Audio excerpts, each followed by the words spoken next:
Assalamualaikum warahmatullahi wabarakatuh. Perkenalkan, nama saya Putri Paramah Hasan dari studi S1 Ilmu Gizi semester 5. Nah, di sini saya berkesempatan untuk memberikan penyuluhan tentang konsep kesehatan reproduksi.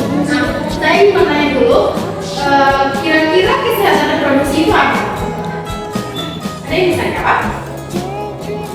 Atau mungkin adik-adik pernah mendapatkan sedikit sentilan dari mungkin ada dari dosen pengajar tentang kesehatan reproduksi.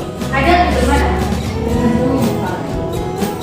Baik, jadi kesehatan reproduksi itu menurut World Health Organization itu suatu keadaan sehat baik mental, fisik dan sosial yang utuh. Itu bukan hanya bebas dari penyakit atau kecacatan dalam segala aspek yang berhubungan dengan sistem reproduksi, fungsi serta prosesnya. Sedangkan menurut PKKBN, yaitu keadaan sehat mental yang secara utuh pada semua hal yang berhubungan dengan sistem dan fungsi secara serta proses dan bukan hanya kondisi yang bebas dari penyakit atau kecacatan, serta dibentuk berdasarkan atas perkawinan yang sah, mampu memenuhi kebutuhan spiritual, material yang layak, bertakwa kepada Tuhan Yang Maha Esa, serta memiliki hubungan yang selaras seimbang antara anggota keluarga. Tujuan untuk kesehatan reproduksi itu sendiri yaitu memberikan pelayanan kesehatan reproduksi yang komprehensif kepada perempuan, termasuk adik-adik yang masih merupakan calon-calon ibu. Itu memang salah satu media yang harus memang diberikan tentang penyuluhan reproduksi ini, remaja-remaja ini. Sedangkan untuk tujuan khusus yaitu pertama untuk meningkatkan kemandirian perempuan khususnya dalam peranan dan fungsi reproduksi, serta meningkatkan peran dan tanggung jawab sosial perempuan dalam konteks dia kapan ingin hamil, kemudian berapa jumlah anak yang dibutuhkan dan jarak antara kehamilan. Kemudian yang ketiga, meningkatkan peran dan tanggung jawab sosial laki-laki dan menciptakan dukungan laki-laki dalam membuat keputusan, mencari informasi dan pelayanan yang memenuhi kebutuhan kesehatan. Nah, jadi di sini masuk ke sasaran kesehatan reproduksi. Jadi sasaran kesehatan reproduksi itu bukan adik-adik mengira bahwa berarti kesehatan reproduksi ini cuma untuk orang perempuan. Tidak, sebenarnya tidak. Jadi kesehatan reproduksi itu di sasarannya itu ada pada laki-laki usia subur, kemudian wanita usia subur, kemudian lansia serta remaja yang pubertas. Kemudian yang pertama untuk remaja pubertas itu yang pertama untuk pendidikan seks. Nah, biasanya mungkin ada yang bertanya, berarti kalau mau hamil di luar nikah itu bisa? Sebenarnya tidak ya. Tapi kalau memang ada yang memang riwayatnya dia memang perempuan, mungkin kalian sudah banget, mungkin ada perempuan yang suka keluar malam dan memang sudah ada pekerjaan yang memang begitu, kalian sudah ngerti ya. Mungkin dia sudah mungkin dia butuh juga pendidikan seks terhadap kesehatan reproduksinya. Kemudian membantu menghadapi menes secara fisik, psikis, sosial, higien dan sanitasi. Kemudian untuk lansia yaitu untuk pemberian makanan yang banyak mengonsumsi zat kalsium untuk mencegah osteoporosis, kemudian memberi persiapan secara benar dan pemikiran yang positif dalam menyongsong masa menopause. Untuk kesehatan reproduksi itu meliputi yang pertama ada kesehatan ibu dan bayi yang baru lahir. Kemudian pencegahan dan penanggulangan infeksi saluran reproduksi termasuk PMS atau HIV/AIDS. Ada yang tahu PMS? Ada? Kemudian pencegahan dan penanggulangan komplikasi aborsi.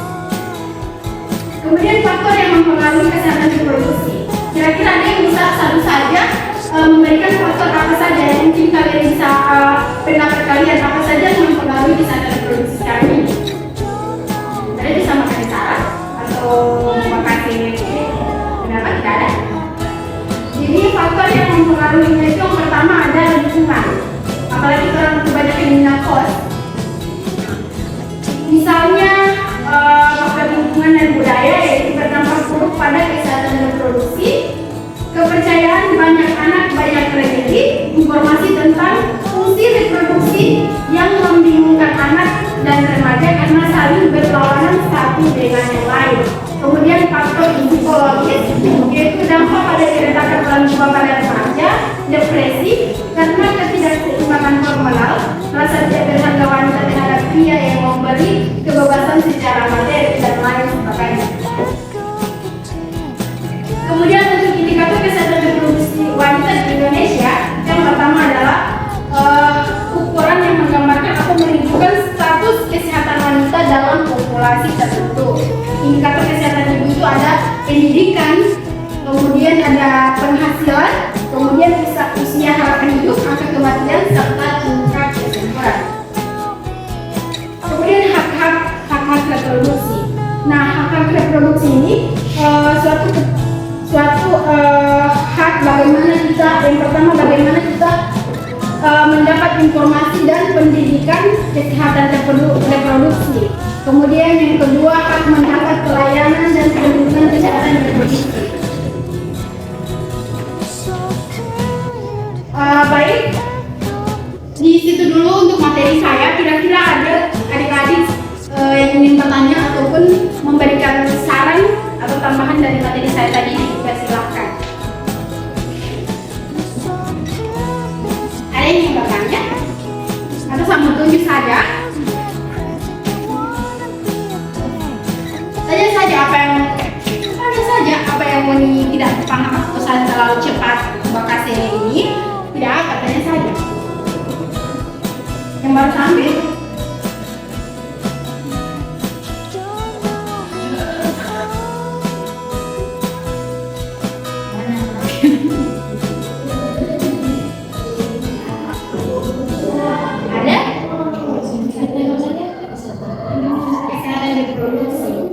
Ini bagus sekali.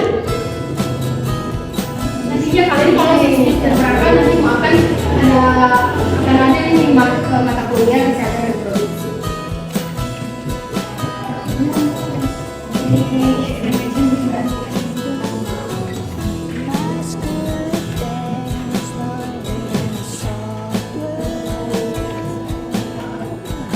Mana yang kita ini?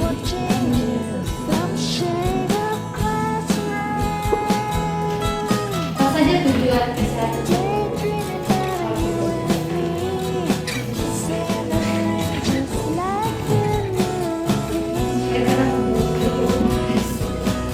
Ada lagi? Baik, saya mencoba menjawab. Jadi tujuan kesehatan reproduksi itu untuk perempuan khususnya, yaitu memberikan kehidupan seksual yang untuk meningkatkan kemandirian perempuan dalam mengatur fungsi dan proses reproduksinya, yang pada akhirnya dapat membawa pada peningkatan kualitas kehidupan. Jadi sekarang ini calon-calon ibu ini wajib sekali tahu tentang kesehatan reproduksi, karena kalian itu nantinya akan harus memang tahu tentang kesehatan reproduksinya kalian sendiri. Baik, terima kasih. Ada lagi yang ingin bertanya?